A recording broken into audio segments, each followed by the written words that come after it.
Que d'eau jusqu'à quand la Garonne et Toulouse sont-elles en danger de mort hydrique?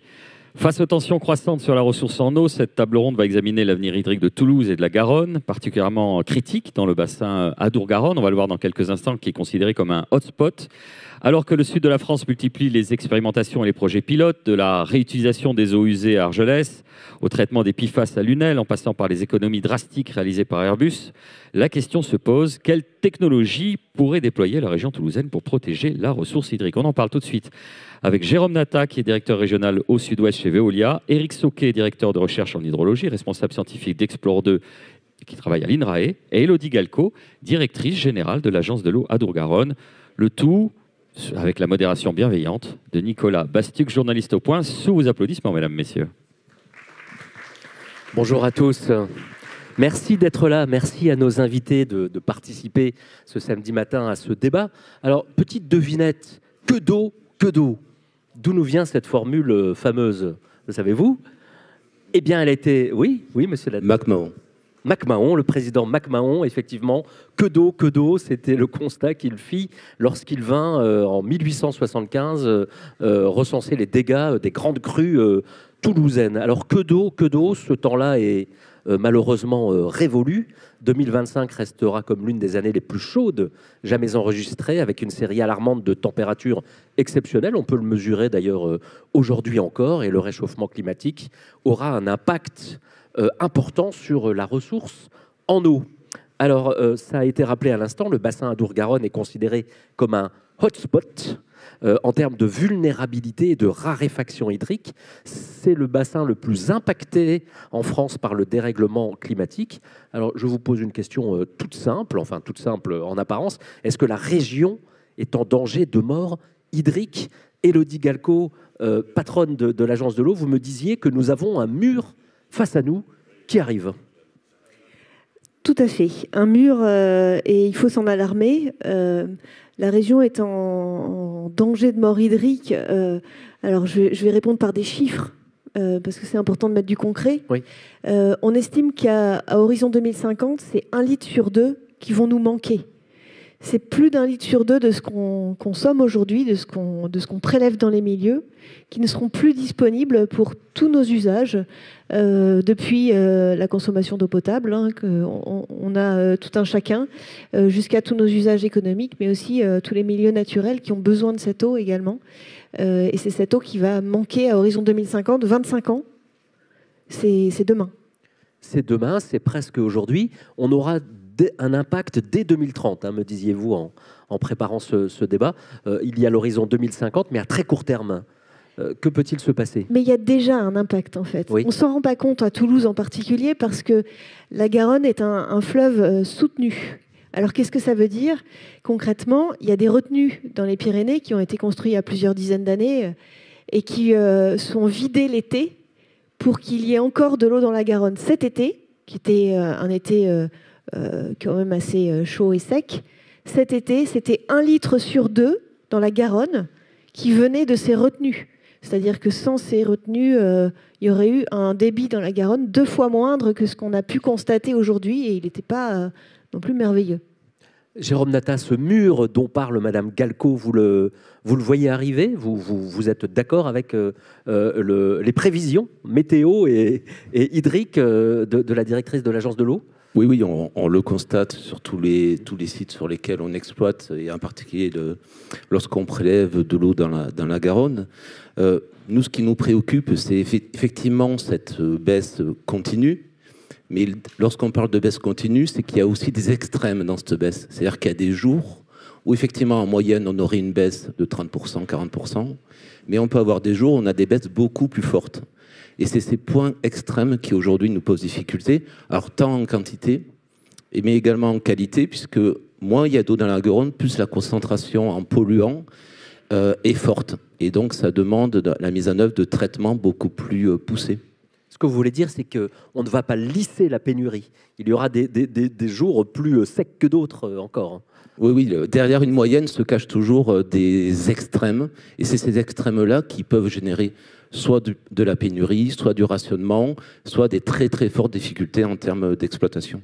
Alors, on va revenir sur le bassin qui nous intéresse, mais d'une manière un petit peu plus large. Nous avons à nos côtés Éric Sauquet, chercheur. Vous avez conduit une étude, Explore 2, sous l'égide de l'INRAE, une enquête à grande échelle sur le devenir du climat et de l'hydrologie au XXIe siècle, en lien avec le GIEC. Et vous avez dessiné dans cette étude 3 scénarios. Est-ce que vous pourriez nous les brosser à grands traits, ces scénarios? Alors, à grands traits, on a repris pour beaucoup les éléments du GIEC, c'est-à-dire qu'en gros, quand on anticipe le futur, on scénarise en premier lieu les émissions de gaz à effet de serre, puisque c'est ça qui va être le moteur des changements et des modifications du cycle de l'eau. Donc on est parti de ces éléments-là, on les a fait entrer dans des chaînes de modélisation, avec l'objectif à la fin de pouvoir avancer un certain nombre de chiffres pour anticiper les futurs. On a besoin d'objectiver, c'est-à-dire de donner des éléments pour la décision. Alors, on est scientifique, on est conscient parfois de nos représentations partielles ou imparfaites du futur. On a des incertitudes, mais l'idée, c'est effectivement de préciser, de scénariser avec les outils du GIEC en particulier. Alors, quels sont ces 3 scénarios? J'imagine qu'il y a un scénario catastrophe, un scénario plutôt lénifiant, et puis un scénario médian. Qu'est-ce qui nous attend? Alors, on a effectivement trois scénarios. Un qui est compatible avec les accords de Paris, qui sont bien connus, et puis un autre qui est modéré en termes de limitation de nos émissions de gaz à effet de serre, et puis un qui est totalement débridé. Et effectivement, c'est celui qui est complètement débridé qui va engendrer les changements les plus importants, qu'a pu évoquer Elodie, c'est-à-dire qu'on est dans des élévations de température très très importantes. À l'échelle de la France, on est à plus 4 degrés en fin de 21e siècle. On a une fourchette entre plus 3,5 et 5,5 en moyenne à l'échelle annuelle. Donc ça vous laisse anticiper ce qui a été évoqué, c'est-à-dire des extrêmes encore plus importants.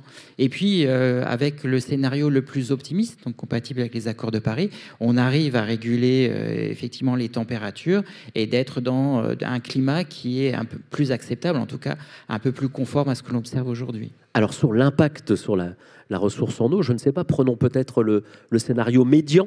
Ne soyons ni trop optimistes, ni trop pessimistes. Oui. Quel sera l'impact de ce réchauffement sur la ressource? Alors, en France, on arrivera dans la région après. Ouais. Alors, ce que l'on voit en premier lieu, pour nous, hydrologues, ce qui nous intéresse dans la ressource en eau, c'est ce qui se passe en termes de précipitations. Donc, ce que l'on voit apparaître, émerger de nos modélisations, c'est que dans le futur, on va avoir une nouvelle répartition des précipitations. C'est-à-dire qu'on aura à l'échelle de la France, j'entends, des hivers qui seront plus humides et des étés qui seront plus secs.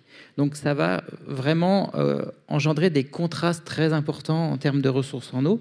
On va retrouver ça, c'est-à-dire que globalement, on aura des débits plus importants pendant la période hivernale et plus faible pendant la période estivale. Après, modulo encore, on peut rentrer dans les détails en montagne, on aura des petites subtilités, mais en tout cas, c'est globalement ce que l'on voit apparaître. Et alors, vous avez chiffré le manque à gagner hydrique, si je veux dire? Alors, le manque à gagner, là, je vais être dans le scénario le plus pessimiste et en fin de 21e siècle, pour vous donner le pire du pire. On est à moins 50% en termes de ressources estivales donc pendant l'été. Et puis, inversement, on est à plus 10, plus 20% pendant la période hivernale. Donc voilà, ça fait des chiffres un peu globaux. Après, il faut rappeler que quand on parle de plus de pluie pendant la période hivernale, ça veut dire pour certains secteurs de France un risque de crue qui est plus important. Donc, ce n'est pas forcément une ressource d'une certaine manière, parce que quand vous voyez des crues, ce n'est pas les moments où on bénéficie de cette eau pour des usages. Voilà, c'est plus le facteur risque qui intervient et avec derrière des dégâts, quoi. Oui, il est difficile de récupérer cette eau et d'en faire quelque chose. Exactement. On le verra peut-être tout à l'heure avec le patron de Veolia. Alors, j'en reviens au bassin Adour-Garonne, dont vous avez la responsabilité, Élodie Galco. Pourquoi est-ce que c'est un hotspot? Pourquoi est-ce que le sud-ouest sera la région la plus impactée de France par rapport au sud-est, par exemple, où il fait également très chaud? Alors d'abord, ce qu'il faut comprendre, c'est que on a 2 effets. On a une modification de l'hydrologie, mais on a aussi une modification de la température. Et au même titre que quand il fait plus chaud, on boit plus, on prend plus de douches, on a besoin de s'hydrater davantage. Tout l'écosystème autour de nous aussi. Et donc, c'est pas parce qu'il y aurait, enfin, quand bien même il y aurait autant d'eau, le fait qu'il fasse plus chaud, ça va conduire à ce que la ressource soit moins disponible, parce elle va être plus utilisée par les écosystèmes, et donc elle sera moins disponible aussi pour les humains. Donc ça, c'est un truc qu'il faut bien comprendre déjà. Le deuxième point, c'est que dans le sud-ouest, d'abord, on était habitué à avoir de l'eau. Donc on a des usages de l'eau qui sont peut-être un tout petit peu plus généreux que dans d'autres régions du territoire où ils avaient l'habitude de sécheresse régulière. On n'a pas cette culture de la pénurie. On n'a pas encore. Voilà. Le deuxième point, c'est que les Pyrénées, je ne vais rien vous apprendre, c'est plus bas que les Alpes. Et donc, la disparition des glaciers, c'est déjà une réalité. Et la disparition, la forte réduction du manteau neigeux, ça commence à se voir, mais ça sera encore plus vrai dans quelques années. Et donc, le château d'eau qu'on avait dans les Pyrénées est en train de disparaître.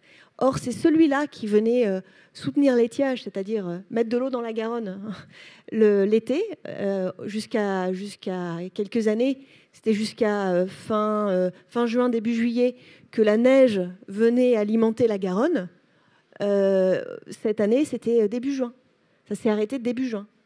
Et il faut tenir, ensuite, il faut tenir jusqu'à fin octobre, début novembre, voire fin novembre, pour retrouver des réserves liées aux pluies hivernales et à la reconstitution du manteau neigé.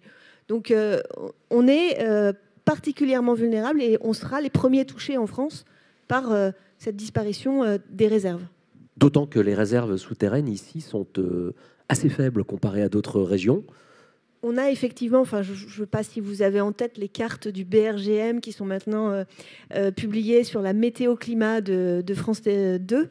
Mais en fait, effectivement, il n'y a pas de nappe structurante sur notre bassin. Alors, ça ne veut pas dire qu'on n'a pas de nappe dans lesquelles on puise notre eau, mais on n'a pas les mêmes réserves structurantes qu'on peut trouver sur d'autres territoires. Et effectivement, beaucoup de notre eau vient des fleuves et des rivières. Par exemple, l'eau potable à Toulouse, c'est la Garonne. Il y a aussi les barrages. La Garonne est un fleuve soutenu, m'expliquiez-vous, et ces barrages ont besoin d'eau aussi pour fonctionner. C'est une contrainte supplémentaire ? Alors, c'est une contrainte, c'est un outil de pilotage, déjà, parce que c'est, comme je le disais tout à l'heure, c'est ce qui permet de mettre de l'eau dans la Garonne l'été. Donc, c'est un outil de pilotage. Mais effectivement, ces réserves, il faut qu'elles se remplissent. Et aujourd'hui, pour certaines, la question se pose. Donc, on est en train de chercher des solutions, de les mettre en place, etc. Mais on a vraiment besoin que ces réserves se remplissent pour pouvoir continuer à avoir de l'eau dans la Garonne. Alors, on détaillera tout à l'heure les solutions qu'envisage Veolia et que Veolia a déjà commencé à mettre en œuvre. Mais une question ouverte pour commencer, est-ce que la raréfaction, c'est déjà pour vous un sujet ? Est-ce que vous avez ça en tête? Et comment est-ce que vous résolvez cette contradiction? Parce que l'intérêt de Veolia, c'est de vendre de l'eau et en même temps, c'est une ressource qui va se tarir. Alors, comment est-ce que vous gérez ça? Quelle est votre approche? Aujourd'hui, la raréfaction, c'est une réalité. Hein. Alors, évidemment, sur les grandes agglomérations, les grandes collectivités, aujourd'hui, on ne connaît pas de pénurie d'eau, mais on gère certaines communes isolées. J'en ai quelques exemples dans le nord de la Dordogne, à la limite du Cantal, dans le Limousin, où on a été obligé d'alimenter les communes par du citernage, c'est-à-dire du transport d'eau dans camion-citerne pour pouvoir alimenter les châteaux d'eau de ces communes-là. Donc aujourd'hui, on est confronté déjà à de la raréfaction et de la pénurie sur des périodes relativement courtes, mais l'exemple que je vous donne a duré presque plus d'un mois en plein été. Donc face à ça, nous, notre objectif, c'est évidemment d'accompagner cette raréfaction et de faire en sorte... Alors notre objectif, évidemment, c'est de produire de l'eau et le distribuer, mais notre objectif, surtout, c'est d'assurer la continuité du service. Donc l'idée, c'est évidemment d'accompagner cette prise en compte et cette prise de conscience sur un usage raisonné de l'eau pour qu'on soit en capacité de toujours distribuer cette eau en continu. Alors Madame Galco me disait tout à l'heure qu'il n'y aura pas de baguette magique, pas de solution toute faite. D'abord, je vous vois opiner, Monsieur Soquet, vous êtes d'accord avec ce constat, cette mise en garde. Voilà, il n'y aura pas de solution toute faite et on ne pourra avoir, pour parler un petit peu savant, qu'une qu'une approche holistique, c'est-à-dire globale des problèmes, hein, Oui, tout à fait. et des solutions. Oui. Sur les solutions, il n'y a pas une solution magique, c'est-à-dire que il y a un panel de solutions qui peuvent être mobilisées, qui vont dépendre des territoires, c'est-à-dire à savoir qu'est-ce qu'il y a déjà en place, il y a une histoire du territoire, il y a également qu'est-ce que veut le territoire dans le futur. Donc il faut essayer de construire des stratégies d'adaptation pour la gestion de l'eau qui soient compatibles avec une volonté des territoires et ne pas construire quelque chose qui soit complètement déconnecté.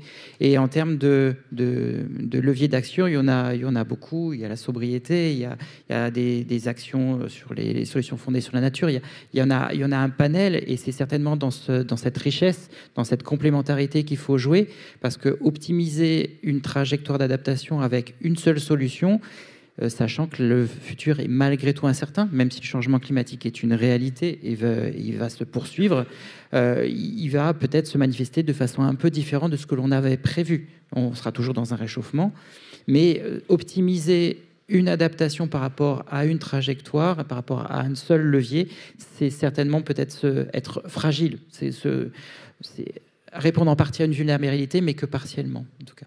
Alors, venons-en à une question qui fâche, c'est celle des choix économiques et des choix agricoles. Si j'ai bien compris, on ne s'en sortira pas en réduisant simplement le nombre de bains que l'on prendra dans une semaine. Il va falloir faire des choix drastiques sur le plan industriel, peut-être renoncer à certaines industries, je ne sais pas, envisager de les délocaliser. Et puis, s'agissant de l'agriculture, eh bien, abandonner certaines cultures très consommatrices pour en privilégier d'autres. Il y a des virages à prendre, disiez-vous, Élodie Galco, dans un papier que j'ai lu de vous, des virages à prendre. Alors, quels seront ces virages? Vont-ils être douloureux et un peu raides? Tout l'enjeu, c'est qu'ils ne le soient pas.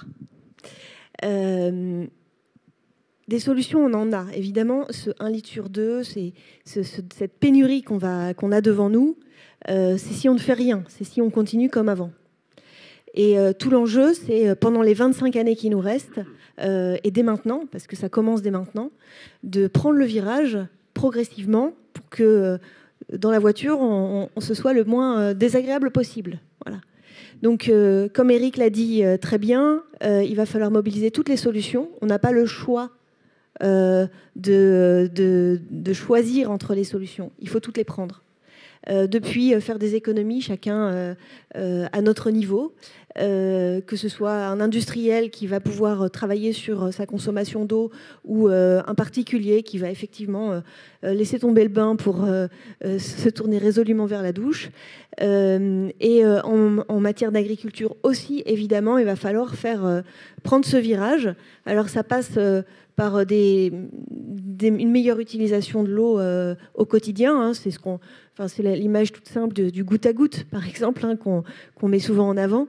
Mais c'est aussi des changements qui peuvent être parfois plus profonds, parce que on ne saura pas faire, on n'aura pas l'eau nécessaire pour continuer avec les mêmes cultures. Et quand je dis que ce sont des changements plus profonds, c'est que ce n'est pas seulement les changements à l'échelle de l'agriculteur, c'est aussi des changements à l'échelle de la coopérative agricole, donc de la filière de transformation agroalimentaire. Et puis, au bout du bout, ce sont aussi des changements qui vont impacter le consommateur. Parce que si on continue à consommer comme avant, sans s'intéresser à l'empreinte eau de ce qu'on consomme, ça ne marchera pas. Les agriculteurs, ils ont quand même besoin de vendre. Et donc, pour vendre, il faut qu'en face, ils aient des consommateurs qui changent leurs habitudes de consommation aussi. Alors, nous sommes ici dans une région industrielle très importante. Est-ce qu'en termes d'industrie, il va falloir aussi céder à certains renoncements, renoncer à certaines activités? Je crois que la région ne s'est pas beaucoup battue pour accueillir ici des centres de cloud qui sont très dévoreurs. Vous aviez un chiffre que vous m'avez donné tout à l'heure en coulisses, l'IA, puisqu'il en était question juste avant, c'est dévoreur en eau. Est-ce que vous pouvez me redonner ce chiffre? Oui, on en discutait tout à l'heure. Effectivement, on dit que l'empreinte d'une requête sur GPT pour produire un rapport de 10 pages, c'est 60 litres. Une seule requête. 60 litres. Donc on peut imaginer à l'échelle de toutes les requêtes qui sont faites sur ce moteur, et ce n'est pas le seul, ça fait des quantités assez phénoménales. Oui. Et la centrale nucléaire de Golfech, qui est tout près d'ici, a été déjà amenée à réduire son activité faute de ressources suffisantes.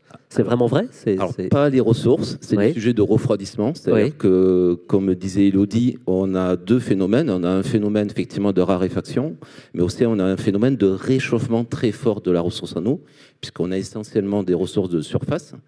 Et donc, les centrales nucléaires ont besoin de refroidir leurs réacteurs. Et lorsque l'eau est trop chaude ou que le débit est insuffisant, elles sont obligées de réduire soit leur production, soit de les stopper. Donc, ça a déjà été le cas à Golfech. Oui. Alors, j'insiste un peu, Monsieur Sauquet, il va vraiment falloir, parmi toutes les solutions que vous proposez, faire des choix drastique puisque le gâteau va se réduire. Je pense à la guerre des usages. Est-ce que on peut s'attendre à c'est un choix. C'est une question éminemment politique, celle-ci, celle des choix. Et est-ce que certains choix devront être forcément douloureux? Alors, comme le disait Élodie, il faut que ce soit le moins douloureux possible, sinon on n'embarque personne. Mais une fois qu'on a dit ça... Une fois qu'on a dit ça, voilà. Non, sur quoi je veux revenir, c'est qu'effectivement, pour le bassin de la Garonne, on a des changements qui sont assez... forts, enfin très impactants, et que évidemment quand on va faire des adaptations, on va pas y aller tout petit à petit. On va être certainement amené à des scénarios de rupture. Voilà, compte tenu de l'impact du changement climatique, on va être amené à renoncer, voilà, à renoncer à certaines activités parce que déjà la ressource sera pas là, et puis les températures aussi, tout le contexte climatique. Aujourd'hui, on parle beaucoup de l'eau, mais il y a tous les éléments qui vont autour de ça, et l'impact se fait de façon plus générale. Après, effectivement, les usages aujourd'hui sont assez nombreux sur le territoire, l'agriculture, l'industrie. Il va falloir, c'est fait un petit peu aujourd'hui, dans des choix de hiérarchie d'usage. Quand on parle de restriction d'eau, il y a eu des choix qui ont été faits avec des priorités. Bon, est-ce que demain, ce seront les mêmes priorités qui seront mises en place pour essayer de réguler ou d'essayer de gérer au mieux les usages? Aujourd'hui, il y a des conflits qui sont latents, et d'autres qui existent. Demain, est-ce que, par exemple, la Garonne, on va implanter un nouvel EPR? La question aujourd'hui, elle est posée. Voilà. Elle va être en partie... la décision, je pense, va arriver dans les prochains mois. Mais en tout cas, se pose la question de l'implantation. Est-ce que c'est réaliste ou pas, compte tenu déjà d'une tension qui est très très forte sur le territoire? On ne s'en sortira pas avec des mesurettes, disiez-vous, et Élodie Galco. Est-ce que, malheureusement, une région comme celle-ci, mais... toute la France est concernée, même le monde entier. Est-ce qu'on doit s'attendre, d'une certaine manière, à un appauvrissement économique du fait de cette raréfaction? On ne s'en sortira pas avec des mesurettes, mais la bonne nouvelle, c'est que les mesures d'ampleur existent et sont déjà en partie mises en œuvre par certains des acteurs. Je vais vous prendre un exemple d'une entreprise qui est dans l'Ariège, qui a, en quelques années, réduit par 10 ses consommations d'eau. Comment? Avant, elle fonctionnait en mode l'eau est disponible et quasiment gratuite, donc je la prends dans l'Ariège, je l'utilise et je la rejette dans l'Ariège propre. Et maintenant, elle la prend dans l'Ariège une fois, elle l'utilise, elle la réutilise, elle la réutilise, etc., etc. Elle fonctionne en boucle fermée et elle ne prélève plus ou quasiment plus dans l'Ariège. Donc les solutions, elles existent et on le voit, c'est pas des mesurettes parce que c'est une division par 10 des consommations d'eau d'un acteur industriel. Quand il fait ce choix-là, c'est pas un choix de compétitivité prix. Parce que je l'ai dit, l'eau, elle coûte pas très cher en fait. Et donc l'impact sur le prix de ses produits, c'est peanuts. L'investissement d'ailleurs, il n'est pas très rentable. Mais en revanche, c'est un choix parce qu'il a vu en 2022 le vent du boulet souffler pas loin, c'est-à-dire le moment où le préfet allait lui dire stop, vous arrêtez. Et stop, vous arrêtez, c'est j'arrête mes fours. Donc ils vont refroidir, il va falloir que je les réchauffe, ça coûte un bras. Et j'arrête ma production alors que j'ai des délais à respecter vis-à-vis de mes clients et ça coûte aussi très cher. Donc il fait ce choix-là résolument, pas pour des raisons économiques mais pour des raisons de potentielle rupture et c'est massif en termes d'impact sur les consommations d'eau et sur nos enjeux en fait. Donc les mesurettes, non, ça ne marchera pas. Des mesures massives, oui, mais la bonne nouvelle, c'est qu'elles existent et nous, on les accompagne. Alors, elles existent, ces solutions. Chez Veolia, quelles sont peut-être les 3 actions prioritaires qui sont mises en œuvre? De quel levier disposez-vous? Alors, nous, chez Veolia, on intervient sur le petit cycle de l'eau, c'est-à-dire entre le prélèvement, je vais prendre l'exemple de la Garonne, juste sa restitution après le traitement. Donc, on va dire trois leviers. D'abord, travailler sur les usages et les consommations. Donc, comment on incite les consommateurs à maîtriser leur consommation, par exemple en leur mettant à disposition des compteurs connectés qui permettent de suivre en temps réel et de détecter les fuites éventuellement dans leur habitation. Ensuite, on intervient sur la partie production et distribution de l'eau potable. Et là, tout l'enjeu, c'est de réduire les pertes physiques, c'est-à-dire améliorer les rendements de réseau, améliorer les rendements de production des usines d'eau potable, parce qu'une usine d'eau potable consomme de l'eau également. Et enfin, sur la partie eau usée, faire la promotion d'utiliser des eaux alternatives. Ça peut être soit la réutilisation des eaux usées, et où Élodie en parlait, d'inciter auprès d'industriels pour avoir des circuits fermés, c'est-à-dire éviter de prélever en permanence pour faire fonctionner un process. Et évidemment, il y a le sujet des eaux pluviales, qui est une grande chimère ou un grand rêve d'essayer d'en utiliser massivement. La serpent de mer. Alors, souvent, il y en a beaucoup trop. Donc, on a des difficultés à les utiliser, mais il existe des systèmes où, effectivement, on peut arriver à capter ces eaux et les réutiliser au moment où on en a besoin. Alors, il y a une question, moi, qui m'a toujours fasciné, c'est celle du dessalement de l'eau de mer. En Espagne, c'est assez développé, ici, un peu moins. Pourquoi est-ce que c'est si compliqué de dessaler l'eau de mer et pourquoi est-ce que ça n'est pas la première solution à laquelle on pense? Question peut-être un peu candide, mais... Non, mais nous, en tout cas, dans le groupe Veolia, on a des solutions pour effectivement dessaler l'eau de mer. Mais effectivement, dans un territoire comme le nôtre, vous l'avez très bien dit, pour moi, ça doit être la solution ultime. C'est-à-dire qu'avant ça, il y a toute une série de dispositions sur les usages, sur la réutilisation, sur un usage raisonné de l'eau. Et enfin, si au bout du bout, effectivement, on est dans un déficit hydrique marqué et structurel, il y a des solutions, effectivement, qui peuvent être le dessalement.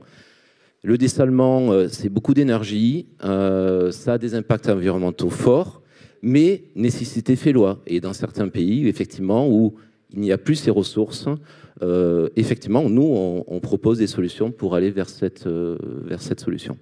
Alors, des choses ont été faites aussi et des expériences tentées sur le plan fiscal, sur le plan du prix de l'eau. Je pense à la taxation saisonnière, la tarification progressive. Vous y croyez, Madame Galco? C'est des choses qui ont produit des résultats? Alors moi, je n'ai pas les derniers chiffres. Effectivement, Toulouse a mis en place une tarification saisonnière. Mais ce que je trouve très intéressant dans les premiers chiffres qui m'avaient été communiqués, c'est que ça avait aussi fait baisser les consommations d'eau en hiver. Et en fait, pourquoi c'est intéressant, c'est qu'en fait, on se rend compte que ce mécanisme-là, le signal prix sur l'eau, j'y crois pas beaucoup parce que au final, l'eau, elle est très peu chère. En France en particulier, elle est très peu chère. Mais, pour l'instant. Pour l'instant. Mais en revanche, ça a fait prendre conscience, parce qu'il y a eu énormément de communication pour expliquer cette tarification saisonnière, pour expliquer que ça allait coûter plus cher l'été, parce qu'il y avait moins d'eau l'été et qu'on avait besoin d'être plus sobre dans ses usages l'été. Et ça a fait prendre conscience globalement à toute la population qu'il y avait un enjeu autour de l'eau, que ça allait peut-être un moment arrêter de couler naturellement au robinet comme on en avait l'habitude, et qu'il fallait se remettre en question dans ses usages. Et ça, c'est l'intérêt le plus fort que j'y vois, en fait, au-delà du paramétrage et de tout cet outillage. Alors, Monsieur Soquet, avant de prendre des questions de la salle et des internautes, finalement, on redécouvre quelque chose. On invente, si vous me passez l'expression, l'eau tiède, mais on redécouvre l'eau tiède, c'est-à-dire que sans eau, il n'y a pas de vie, il n'y a pas de développement possible, il n'y a pas d'avenir. Oui, c'est une évidence, mais on l'avait oublié et perdu de vue. C'est surtout, en fait, en France, on avait une vision du climat qui était un climat tempéré, avec derrière... en gros, une ressource qui était abondante. Donc, je ne vais pas reprendre certaines expressions que c'était la fin de l'abondance, mais en tout cas, voilà, il y a une prise de conscience au travers des événements de sécheresse, notamment, qui de manière récurrente maintenant apparaissent. C'est l'effet malheureusement du changement climatique, et donc derrière, qui a des conséquences. Il y a des conséquences économiques, et puis il y a des conséquences également écologiques, c'est-à-dire notamment sur les petits cours d'eau. Qui deviennent intermittents, c'est-à-dire que pendant une période de l'année, ils s'assèchent compte tenu de la faiblesse des précipitations ou la faiblesse des niveaux de nappe et du soutien des nappes pendant la période estivale. Donc il y a une prise de conscience, en tout cas, qui est un peu plus forte aujourd'hui, à cause du changement climatique. Il y a encore une marge de progression, je pense, sur la pédagogie. Oui. On va donner la parole à Boris et à la salle et à nos auditeurs. On va commencer d'abord par vous applaudir. Merci beaucoup pour vos échanges. Est-ce que nous avons des questions dans la salle? C'est allumé, ne vous inquiétez pas. Rebonjour. Alors je vous avouerai, je suis un peu désabusé. J'étais à la conférence précédente.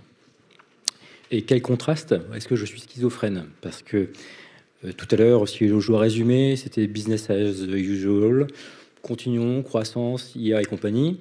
La salle était quasiment comble. Et puis là, vous alertez sur des réalités, des faits, mais il n'y a que 30% d'occupation et il y a essentiellement des têtes blanches. Donc la jeunesse qui va devoir affronter les problèmes que vous évoquez, où est-elle et qu'est-ce qu'elle peut faire? Et elle nous suit sur Internet, monsieur. J'espère bien. Je ne suis pas sûr qu'ils soient tous connectés. Et concrètement, vous avez peut-être fait des études dans des grandes écoles équivalentes aux précédents intervenants. Et comment vous faites pour essayer de les raisonner sur les problèmes qui s'annoncent? C'est cette histoire de pédagogie aussi que vous avez. Monsieur Soquet, je sens que vous brûlez d'envie de répondre. Oui, alors effectivement, j'ai ce discours que certains qualifieraient peut-être de vieux con. Voilà, excusez-moi l'expression, mais effectivement, dans les cours, j'essaie de sensibiliser les étudiants. Je donne des cours. Je ne suis pas affilié à l'université, mais je donne des cours pour essayer de sensibiliser les jeunes générations au fait qu'ils vont devoir vivre avec le changement climatique. Et donc, qu'il y a beaucoup de remises en cause qui vont certainement devoir avoir lieu au fur et à mesure de leur carrière professionnelle ou même de leur vie. Donc ça fait partie de ça. Alors après, il y a eu, on va essayer je vais peut-être m'auto-flageller, mais quand on parlait changement climatique, jusqu'à très récemment, il y avait les scientifiques ont une certaine prudence. Parce que j'ai évoqué le mot tout à l'heure qui s'appelle incertitude, et qui fait qu'on parlait beaucoup au conditionnel, et ce qui faisait que le discours était peut-être trop désincarné, et qu'aujourd'hui on a besoin d'être peut-être plus affirmatif sur certaines choses. On a désormais des certitudes, il faut les dire, il faut les rappeler, et puis il faut trouver différents canaux. Alors là on parle de pédagogie, peut-être qu'Élodie après rebondira, mais dans le cadre du projet Explore 2 par exemple, j'étais amené à faire du stand-up, j'étais amené à mettre le changement climatique en musique, donc on essaye par tous les canaux. On a même fait une BD, contribué à une BD, il y a un bouquin qui s'appelle Ébullition, un journal qui s'appelle Ébullition, vous allez un numéro spécial haut, je vous conseille d'aller le voir, qui est assez pédagogique, qui mêle science et puis diffusion au travers de planches de BD. Donc on essaye tous les moyens, évidemment, pour toucher tous les publics. Et d'ailleurs, Eric, quand je vous ai invité, je vous ai dit, ça ne vous gêne pas, vous venez à Toulouse un samedi. Il dit non, c'est mon job. Vous m'avez dit, c'est mon job, je vais partout en France et je viens en parler. Voilà. Donc, Alors nous, quand on veut sensibiliser les jeunes, on ne fait pas une conférence ce samedi matin dans un amphi. On va les chercher là où ils sont, les jeunes. C'est-à-dire qu'on va les chercher dans les festivals, on va les chercher en leur proposant de faire du canoë sur une rivière et les emmener sur tous les enjeux de l'eau qu'il peut y avoir autour d'une rivière. Pour voir. On va les chercher dans leurs établissements scolaires et universitaires. Et on a aujourd'hui un réseau d'ambassadeurs composé de jeunes avec qui on a été amené à travailler pendant tous ces événements et qui sont, eux, nos relais, parce que rien de mieux qu'un jeune pour aller parler à un jeune, qui sont nos relais pour aller sensibiliser et expliquer les enjeux de l'eau et les emmener avec nous pour y arriver. Alors, on a beaucoup de questions sur Menti. On va prendre la première. Pour les autres bassins d'Occitanie, ceux des Pyrénées-Orientales, la crise hydrique est plus profonde. Où en est le projet pour acheminer l'eau du Rhône dans les PO? C'est précis. Alors, je vais répondre, mais c'est pas mon bassin, hein. Moi, je m'arrête à la ligne de partage des eaux dans l'Aude. Je vais simplement vous dire pour que c'est à l'étude actuellement, parce qu'effectivement, l'enjeu, c'est de vérifier que, il y a suffisamment d'eau dans le Rhône pour qu'on puisse faire un investissement qui soit rentable dans le temps. Il ne s'agit pas qu'en 2050, on se rende compte qu'il n'y a plus d'eau pour alimenter cet ouvrage. Et effectivement, c'est pour aller jusque dans les PO, mais peut-être même au-delà aussi, parce que c'est toute la côte de la Méditerranée qui est concernée par ce manque d'eau. Et il y a une deuxième question corollaire. De la canicule prolongée plus de 2 ans dans les Pyrénées-Orientales, quelles leçons tirez-vous pour le reste du territoire d'Occitanie ? C'est un avant-goût, c'est... Territoire pilote, je dirais. Territoire pilote. Plus élégant, mais ça veut dire que c'est inquiétant quand même. Oui, on observe une méditerranisation du climat, en fait, qui remonte aujourd'hui jusque dans le Gers et dans le Lot-et-Garonne. Donc, ça parle.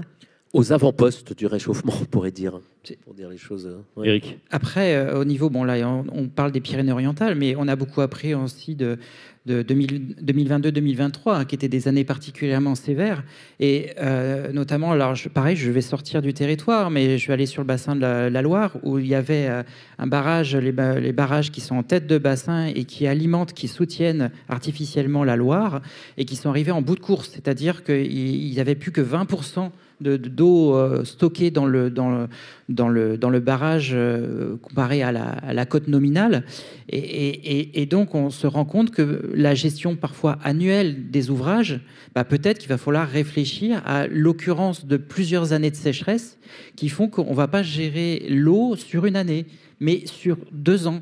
Parce qu'il va falloir avoir adopté des stratégies conservatrices dans le sens modéré en termes d'usage pour pouvoir éventuellement gérer des événements, des sécheresses, ce qu'on appelle pluriannuelles, sur plusieurs années. Une question sur les solutions techniques. Pourquoi ne pas imposer pour les constructions neuves le recyclage des eaux grises ? Peut-être pour... Veolia ou l'agence de l'eau. Oui, ça devrait être imposé par les plans d'urbanisme. Aujourd'hui, je ne crois pas que ça soit le cas. Autre chose, il y a quand même des départements, et en particulier les Pyrénées-Orientales, qui avaient pris des arrêtés à certaines communes d'interdire la construction de piscines, par exemple. Donc il y a des choses déjà qui sont contraignantes dans les plans d'urbanisme. Mais pour ce qui est des eaux grises, aujourd'hui, effectivement, il n'y a pas d'imposition. Peut-être qu'il y a des projets. Alors déjà, il n'y a pas que les piscines qui sont parfois interdites, c'est carrément les nouvelles constructions qui peuvent l'être, faute de disponibilité en eau. On a plusieurs cas où le préfet a retiré les permis de construire parce qu'il y avait une vraie tension sur la ressource et une incapacité à accueillir de nouveaux habitants sur certains territoires. Et ensuite, sur les normes de construction, il est prévu même dans le cadre du plan eau qui avait été annoncé en 2023 d'intégrer en fait une dimension eau comme il y en a une pour le carbone dans les normes de construction. Pour l'instant, ça a plutôt été décalé dans le temps parce que vous le savez, il y a une crise du logement qui est forte et on ne peut pas imposer des normes dans un moment, des normes nouvelles qui vont coûter de l'argent à des secteurs qui sont en crise. On a besoin aussi de composer. Mais il y a des projets où on a un double réseau en fait dans le bâtiment, très concrètement, un double réseau pour éviter de mettre de l'eau potable dans les toilettes, par exemple. Voilà. Dernière question dans les solutions. Vous avez parlé tout à l'heure de tarification saisonnière. Une question, que pensez-vous de l'idée d'imposer à chaque foyer une limite obligatoire de consommation d'eau ? Alors c'est encore plus complexe, ça. Moi, j'aime bien quand les gens adhèrent. Voilà. Le ballon est vide, il n'y a plus de... Quand on met obligatoire, non mais quand on met obligatoire, on perd plein de monde en fait. Donc plutôt qu'obligatoire, sensibilisons, informons, montrons qu'il y a des solutions qu'on peut faire mieux sans se remettre non plus complètement en question en termes de qualité de vie, parce que les obligations c'est repoussoir et au final on fait rien. Merci encore à tous les trois, on vous applaudit, merci beaucoup. Et on se retrouve dans quelques instants sur IA Mon Miroir, anatomie d'un malentendu ou d'une supercherie. À tout de suite.